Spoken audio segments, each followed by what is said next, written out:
This is a story about a world obsessed with stuff. It's a story about a system in crisis. We're trashing the planet, we're trashing each other, and we're not even having fun. The good thing is that when we start to understand the system, we start to see lots of places to step in and turn these problems into solutions.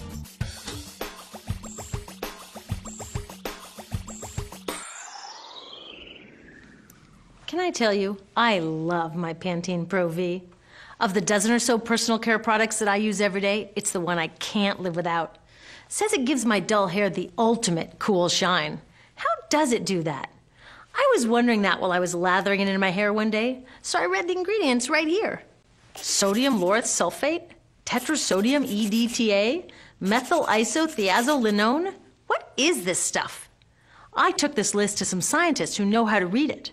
Turns out my Pantene contains a chemical linked to cancer. And lots of other products in my bathroom, from sunscreen to lipstick and even baby shampoo, also contain chemicals linked to cancer or other problems like learning disabilities, asthma, and even damaged sperm. Like most parents, I try to keep my family safe. But now I find out my bathroom is a minefield of toxins? What are we supposed to do? To find out the answers, we have to go back to one of the key features of our materials economy: toxics in, toxics out. If, at the factory, you pour toxic chemicals into a product, like baby shampoo, you're going to wind up with toxic baby shampoo, and toxics in workers, communities, and, babies. So let's take a closer look at this toxic outrage where it seeps into our lives every day, in the bathroom. The average woman in the U.S. uses about 12 personal care products daily. The average man about 6. Each product containing a dozen or more chemicals. Less than 20% of chemicals in cosmetics have been assessed for safety by the industry's safety panel, so we just don't know what they do to us when we use them. Would you fly on an airline that only inspects 20% of its planes? Of course, not all of these chemicals are dangerous, but we know that many are. Some are carcinogens. That means that they can cause cancer. Others are neurotoxins and reproductive toxins, proven to mess up brain development and reproduction in animals. Wait a minute, we're animals too. It's like a giant experiment.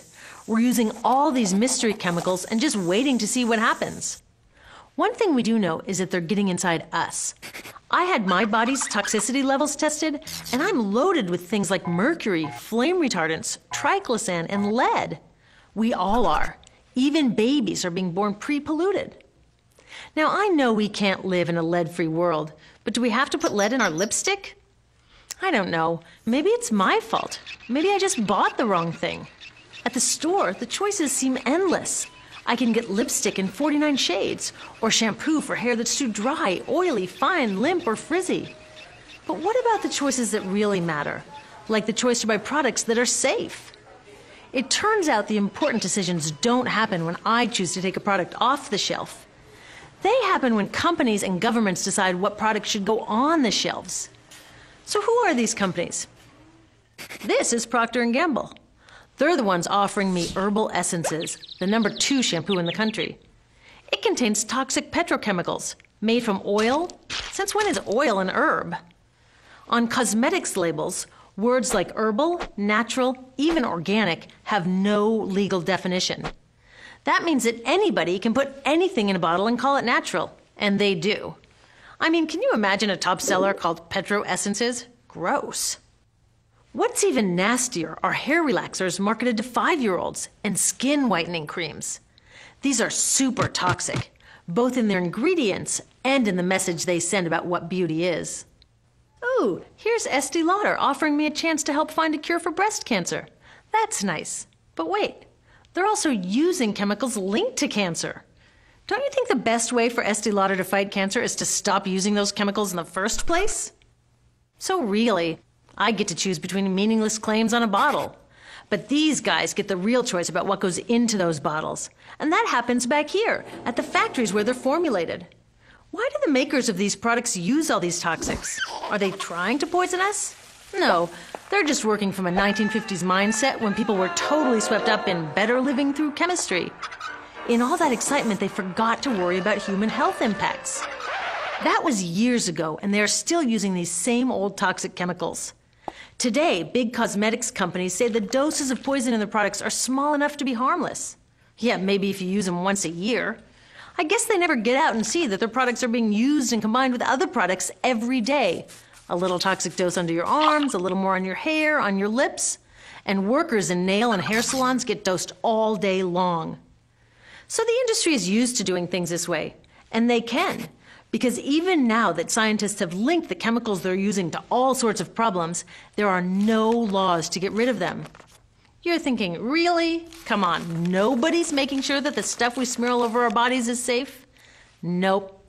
The FDA doesn't even assess the safety of personal care products or their ingredients. Since 1938, they've banned just 8 out of over 12,000 ingredients used in cosmetics. They don't even require that all of the ingredients be listed on the label.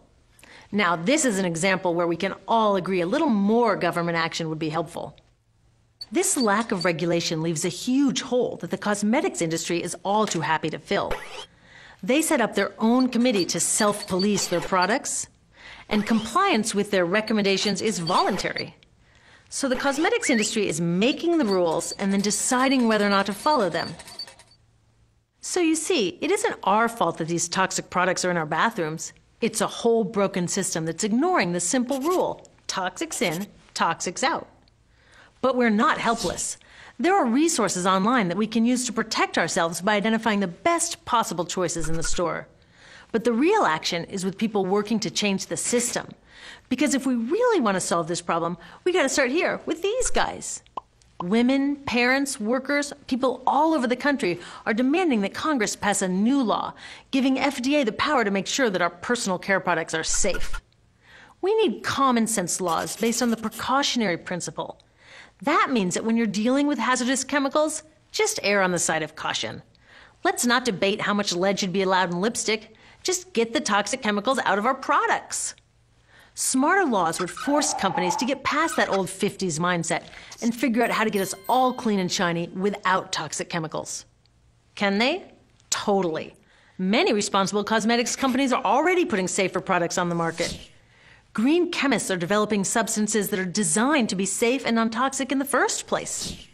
European governments have required the removal of many toxic chemicals, and companies have figured out how to comply. When cosmetics are reformulated to be safe and labeled honestly, then we can feel comfortable with the choices available at the store. We can choose bouncy hair or full hair, shiny lipstick or matte. We can even choose to feel beautiful without using 20 products.